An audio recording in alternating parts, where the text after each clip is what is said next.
Dear students, welcome back to my channel English with Jagadish. ఈ video ప్రతి teacher and ప్రతి student కూడా కంపల్సరిగా కొంచెం సేపు పేషెన్స్తో చూడవలసిందిగా రిక్వెస్ట్ చేస్తా ఉన్నా.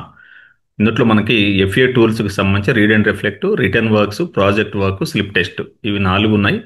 ఈ పర్టికులర్ వీడియోలో రీడ్ అండ్ రిఫ్లెక్ట్ ఎలా రాయాలి, మనం గతంలో కూడా కొన్ని వీడియోస్ చేశాము. దీంట్లోనైతే ఈ వీడియో చూడటం ద్వారా మీకు ఫుల్ క్లారిటీ రాబోతా ఉంది. రీడ్ అండ్ రిఫ్లెక్ట్ ప్రతి స్టూడెంట్ కూడా ఈజీగా రాయటం కోసం కొన్ని టిప్స్ ఇస్తా ఉన్నాను. ఒక మోడల్ రీడ్ అండ్ రిఫ్లెక్ట్ కూడా ఇస్తా ఉన్నాను. ఈ రీడ్ అండ్ రిఫ్లెక్ట్ వచ్చేసి క్లాస్ 6th నుండి క్లాస్ 10th వరకు ఇంగ్లీష్లో ఎవరైతే ఉన్నారో ఆ స్టూడెంట్స్ అందరూ కూడా ఏ ఎఫ్ఏకైనా ఉపయోగించుకోవచ్చు, ఏ ఫార్మేటివ్ అసెస్మెంట్లోనైనా దీన్ని ఉపయోగించుకోవచ్చు. ఒక ఎగ్జాంపుల్ ఇస్తున్నాను. అన్నిటికంటే ముఖ్యంగా రీడ్ అండ్ రిఫ్లెక్ట్ రాయటం కోసం ఈజీ టిప్స్, బిగినింగ్ సెంటెన్స్ ఏముండాలి, బాడీలో ఏముండాలి, మొత్తంగా మార్క్స్ ఎట్లా అవార్డ్ చేయాలి, పాయింట్స్ ఏ విధంగా రాయాలి అనేది ఫుల్ క్లారిటీ రాబోతా ఉంది. తప్పనిసరిగా మీరు స్టార్టింగ్ నుండి ఎండింగ్ వరకు చూడండి. యూస్ఫుల్గా ఉంటే మాత్రం వీడియో ఒక చిన్న లైక్ ఎక్స్పెక్ట్ చేస్తా ఉన్నాను. లైక్ చేయండి. మరి మీరు అవసరమైనటువంటి స్టూడెంట్స్ కూడా షేర్ చేసి ఛానల్ని మొదటిసారి చూస్తూ ఉన్న వాళ్ళు తప్పనిసరిగా మరి సబ్స్క్రైబ్ చేసుకొని మోర్ అప్డేట్స్ పొందుతారని ఆశిస్తా ఉన్నాను. Let's get in to the topic. So ఇందులో మనం మాట్లాడుకుంటా ఉంది రీడ్ అండ్ రిఫ్లెక్ట్ గురించి ఎలా రాయాలి అనేది. సో రీడ్ అండ్ రిఫ్లెక్ట్ అనేది తప్పనిసరిగా ఒక్కసారి చూడండి. ఇది స్టూడెంట్స్ చదివే తప్పనిసరిగా ఏదో ఒకటి అదర్ దాన్ టెక్స్ట్ బుక్ అయి ఉండాలి. ఫస్ట్ పాయింట్ అది గుర్తుపెట్టుకోండి. టెక్స్ట్ బుక్ ఎట్టి పరిస్థితిలో కాకూడదు. ఇది ఒక first point. So read and reflect చదివిన తర్వాత స్టూడెంట్స్ చేయాల్సింది ఏంటంటే కాంప్రిహెండ్ చేయాలి, అర్థం చేసుకోవాలి. అంటే ఏంది, మీరు ఏ బుక్ అయితే చదువుతున్నారో, ఏ స్టోరీ అయితే చదువుతున్నారో, మ్యాగజైన్ కావచ్చు, ఏదైనా కావచ్చు, అదర్ దాన్ టెక్స్ట్ బుక్ ఏదైనా కావచ్చు, ఒక చిన్న పార్ట్ తీసుకోండి. కాంప్రిహెండ్ అంటే అర్థం చేసుకోండి. అర్థం చేసుకున్న తర్వాత దానిపైన మీ ఒపీనియన్ ఎక్స్ప్రెస్ చేయండి. ఇది most important. Comprehend and express your opinion, don't forget. అంతేగాని చూసి మళ్ళీ ఆ స్టోరీ రాయటం కాదు. తర్వాత ఇక్కడ చూడండి, ఓరల్ గాను రిటర్న్ గాను ఉండాలి ప్రజెంటేషన్ అనేది. సో ముందు నోట్స్లో రాసి కరెక్ట్గా రాసి చూపించినందుకు 5 మార్క్స్, దానిని క్లాస్ రూమ్లో ప్రజెంట్ చేసినందుకు 5 మోర్ మార్క్స్, మొత్తంగా 10 మార్క్స్కి రీడ్ అండ్ రిఫ్లెక్ట్ అనేది కండక్ట్ చేయబడతా ఉంది. సో ఇది చాలా చాలా ఇంపార్టెంట్. తర్వాత return reflections and oral presentation stand as an evidence. So students చదివారు ఏదో ఒక బుక్, స్టోరీ ఏదో ఒకటి అనేదానికి మీరు రాసినటువంటి రిటర్న్ రిఫ్లెక్షన్స్ క్లాస్ రూమ్లో ఓరల్గా ప్రజెంట్ చేయడం అనేది ఎవిడెన్సెస్గా ఉంటాయి. ఈ ఎవిడెన్సెస్ను కూడా మనం చివరిలో ప్రతిదానికి మార్క్స్ వేసుకుంటూ పోతూ ఉంటాం. మార్క్స్ డిస్ట్రిబ్యూషన్ ఎలా జరుగుతుందో కూడా మీకు ఇక్కడ చూపించబోతా ఉన్నాను. మీకు నెక్స్ట్ స్లైడ్స్లో చూస్తారు. No need to write the text that they read in the notebook. So మళ్ళీ చెప్తా ఉన్నాను కదా, చదివిన దాన్ని రాయవలసిన అవసరం లేదు. ఏ స్టోరీ అయితే చదివారో ఆ స్టోరీ రాయవలసిన అవసరం లేదు. కేవలం express your opinion after reading the story. News magazine కావచ్చు, అది ఏదైతే చదివారో దానిపైన ఒపీనియన్ మాత్రం ఎక్స్ప్రెస్ చేయండి. అది సరిపోతుంది, ప్రాక్టికల్గా ఉంటుంది. ఇంకా నెక్స్ట్ చూస్తే మరి how to right reflections. So రాయటం ఎలా, అందరూ చదువుతా ఉన్నారు, రాస్తా ఉన్నారు, కొందరు ఇబ్బంది పడతా ఉన్నారు రాసేటప్పుడు. ఏం రాయాలో చూడండి, ఎలా రాయాలో కొన్ని 4 పాయింట్స్ ఇచ్చాను. Writing writing a good reflection means sharing your personal thoughts, feelings and reactions to A story. అర్థమైంది కదా. Your personal thoughts, feelings, reactions to A story అన్నాడు. లేదా లెసన్ అయి ఉండొచ్చు, ఈవెంట్ ఆరొచ్చు, లేదా ఎనీ అదర్ ఎక్స్పీరియన్స్ ఏదైనా కావచ్చు. దానిపైన ఒపీనియన్ ఎక్స్ప్రెస్ చేయండి. చూసారా, what you think after reading the story, లేదా how you felt after reading the story, or what you learned after reading the story, what you noticed after reading the story. ఈ 4 points మీరు గుర్తుపెట్టుకున్నట్లయితే what you think, what you feel, what you learn and what you noticed, ఈ 4 points దృష్టిలో పెట్టుకొని రాయండి.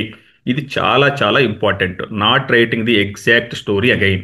అంతేగాని ఆ story summary రాస్తా ఉన్నారు కొందరు అక్కడక్కడ. సో సమరీ రాయటం కాదు. What you think, what you feel, what you learn and what you notice, ఈ 4 పాయింట్స్ అందుకే నేను హైలైట్ చేసి చూపించాను. రిటర్న్ రిఫ్లెక్షన్స్లో కానీ ఓరల్ ప్రజెంటేషన్లో కానీ వీటిపైన ఫోకస్ పెట్టండి. మీకు ఒక ఎగ్జాంపుల్ ఇస్తాను, చెప్పడమే కాదు, ఒక మోడల్ కూడా నేను ఇక్కడ ఇవ్వబోతా ఉన్నాను. మీరు దాన్ని FA1 నుంచి FA4 వరకు ఏ క్లాస్ వాళ్ళైనా ఉపయోగించవచ్చు. ఇంకా నెక్స్ట్ చూడండి. సో స్టార్టింగ్లో ప్రాబ్లం ఉంటుంది, రిఫ్లెక్షన్స్ రాసేటప్పుడు సెంటెన్స్ ఎలా స్టార్ట్ చేయాలనే ప్రాబ్లం ఉంటుంది. Effective tips for writing reflections. So అసలు ఏమేమి రాయాలి, ఎలా ఏమి టిప్స్ ఫాలో అయితే బాగుంటుందో చూడండి. సో ఫస్ట్ సెంటెన్స్ ఎప్పుడు కూడా రిటర్న్ రిఫ్లెక్షన్స్ రాసేటప్పుడు ముందుగా మీరు రాయాల్సింది start with your initial reaction. ఆ స్టోరీ చదవగానే మీకు ఏమనిపించిందో అదే ఫస్ట్ సెంటెన్స్ అయి ఉండాలి. That is the first sentence. తర్వాత రెండో దాంట్లో ఏముండాలి, summarize briefly but don't retell everything. అంటే చూశారు కదా, ఇప్పుడు చదివిన స్టోరీ సంబంధించి 1 or 2 సెంటెన్సెస్లో లేదా 3 సెంటెన్సెస్లో బ్రీఫ్గా చెప్పండి. ఫస్ట్ రియాక్షన్ రాసిన తర్వాత 2-3 సెంటెన్సెస్లో what is the story about, ఈ స్టోరీలో ఏముంది అనేది ఒక సమరీ లాగా 2-3 సెంటెన్స్లో మాత్రమే రాయండి. సో ఫైనల్గా రాసేటప్పుడు ఎలా ఉండాలంటే ఓవరాల్గా focus on your thoughts and feelings, ఇది మొత్తం కూడా నీ ప్రజెంటేషన్ అయి ఉండాలి. అంటే I feel, I felt, I experienced, I noticed, I understood, I realised, ఇలా ఫస్ట్ పర్సన్లో రావాలి. Your thoughts and feelings should be return. తరువాత కానీ ఇంకా ముఖ్యంగా పర్ఫెక్ట్ రిఫ్లెక్షన్లో ఏముండాలంటే చదివిన దాన్ని ఏదైతే మీరు బుక్ చదివారో దాన్ని మీరు చదివినటువంటి విషయాలు నేర్చుకున్న విషయాలను రియల్ లైఫ్కి కనెక్ట్ చేయండి. సో నువ్వు చదివావు, అది రియల్ లైఫ్లో కూడా నీకు ఎక్కడ కనిపిస్తుంది, ఎలా అనిపిస్తుంది కూడా దాన్ని కనెక్ట్ చేయడం ద్వారా రీడ్ అండ్ రిఫ్లెక్ట్ ఎఫెక్టివ్గా వస్తుంది. తర్వాత ఇంకా మోస్ట్ ఇంపార్టెంట్గా ఏంది, ఈ స్టోరీ చదవటం ద్వారా వాట్ యు లెర్న్డ్, నువ్వేం నేర్చుకున్నావో మెన్షన్ చేయండి. పర్టికులర్గా పర్సనల్ లాంగ్వేజ్, ఎందుకంటే పర్టికులర్గా నీ ఫీలింగ్స్, నీ రెస్పాన్సెస్ కాబట్టి పర్సనల్ లాంగ్వేజ్ని యూజ్ చేయాల్సి ఉంటుంది. మొత్తంగా చూసినట్లయితే డిస్కనెక్ట్ అయిపోకుండా మొత్తంగా కూడా కీప్ ది రిఫ్లెక్షన్స్ ఆర్గనైజ్డ్, ఇవి గుర్తుపెట్టుకోండి. సో ఈ పాయింట్స్ దృష్టిలో పెట్టుకొని ఇక్కడ చూపించిన గుర్తుపెట్టుకొని రిటర్న్ రిఫ్లెక్షన్స్ అయితే రాయండి. అన్ని రిఫ్లెక్షన్స్ కూడా ఈ టిప్స్ అనేవి యూజ్ఫుల్గా ఉంటాయి. ఇక నెక్స్ట్ చూద్దాం, రిఫ్లెక్షన్ స్టార్టర్స్. ఫస్ట్ సెంటెన్స్ ఎలా రాయాలి అనేది చాలా ఇంపార్టెంట్. సో ఫస్ట్ సెంటెన్స్ ఏంది, ఇనిషియల్ రెస్పాన్స్ ఏంటి, స్టోరీ చదవగానే నీకేమనిపించిందో రాయాలి. సో ఆ బిగినింగ్ సెంటెన్స్ కోసం మనం అందరం ఇబ్బంది పడతా ఉంటాం.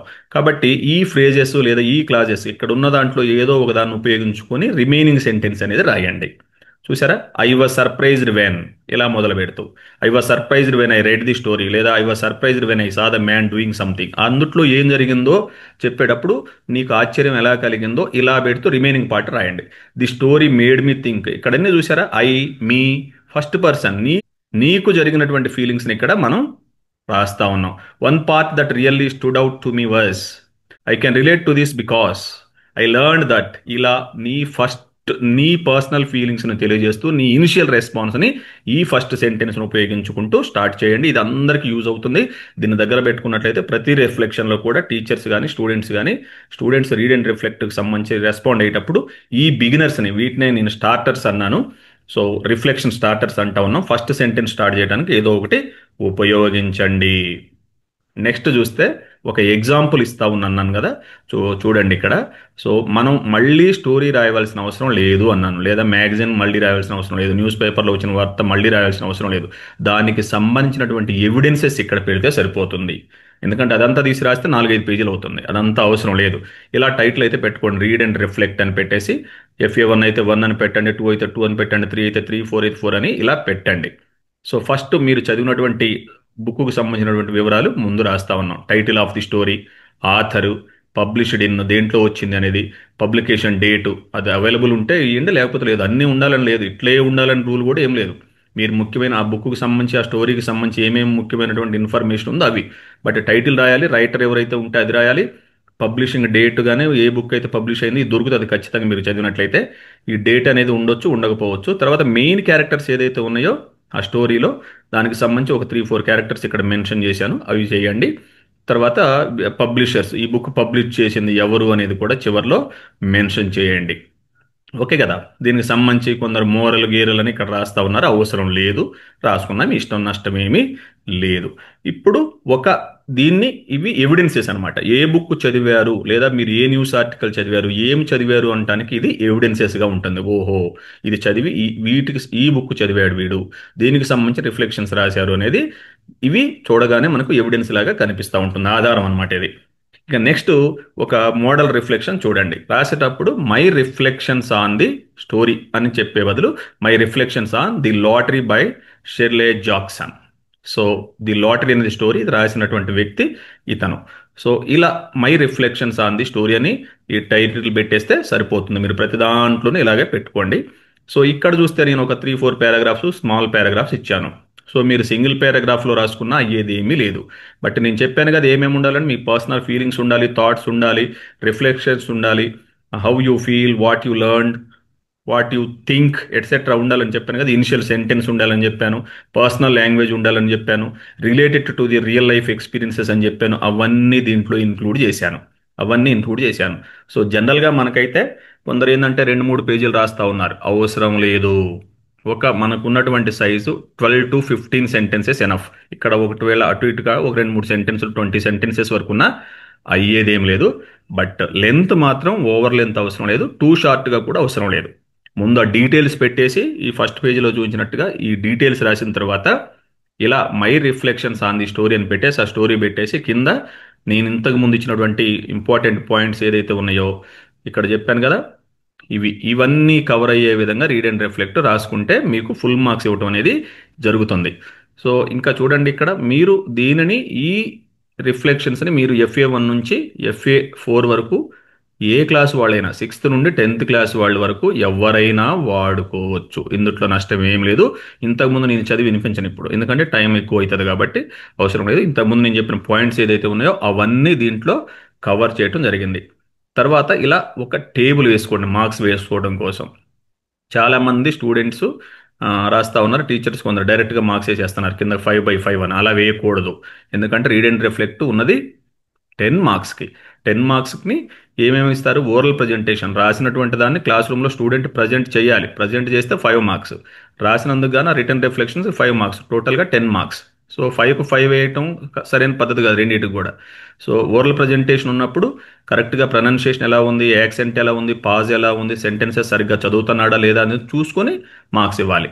గ్రామాటికాలిటీ కరెక్ట్గా ఉందా లేదా అదంతా చూసుకొని ఇవ్వాలి. రిటర్న్ రిఫ్లెక్షన్స్లో కూడా అదే, గ్రామాటికల్గా కరెక్ట్ రాశాడా లేదా, పంక్చుయేషన్స్ ఫాలో అయ్యారా లేదా, మరి అన్ని రిఫ్లెక్షన్స్ అంటే చూసి కాపీ రాసినట్టుగా ఉందా లేదా, ఓన్గా ప్రొడ్యూస్ చేసినట్టుగా ఉందా లేదా, ఇంతకుముందు మనం చెప్పుకున్నటువంటి పాయింట్స్ అన్ని ఇంక్లూడ్ అయ్యాయా లేదా అవి చూసుకొని రిఫ్లెక్షన్స్ రాయాలి. ఇలా ఇక్కడ మార్క్స్ వేయాలి. వచ్చిన వాటికి 4/4 + 4 వేస్తారా, 5/5 వేస్తారా, అది టీచర్స్ అక్కడ ఉన్నటువంటి అక్కడ ఉన్నటువంటి నోట్బుక్ చూసుకొని దాని ఆధారంగా మీరు వేయవలసి ఉంటుంది. 10 వచ్చాయి, ఇక్కడ 10 అవుతాయి కాబట్టి బై 2 చేసి 5కి మళ్ళీ మార్చుకొని వేసుకోవాల్సి ఉంటుంది. ఈ విధంగా రీడ్ అండ్ రిఫ్లెక్ట్ రాస్తే మీకు మంచి మార్క్స్ వస్తాయంటంలో 5/5 తెచ్చుకోవచ్చు. ఇదే మోడల్లో మీరు అన్ని ఫార్మేటివ్ అసెస్మెంట్ కూడా రీడ్ అండ్ రిఫ్లెక్ట్ అనేది రాసుకోవచ్చు. I wish you all the best. Will meet in the next video.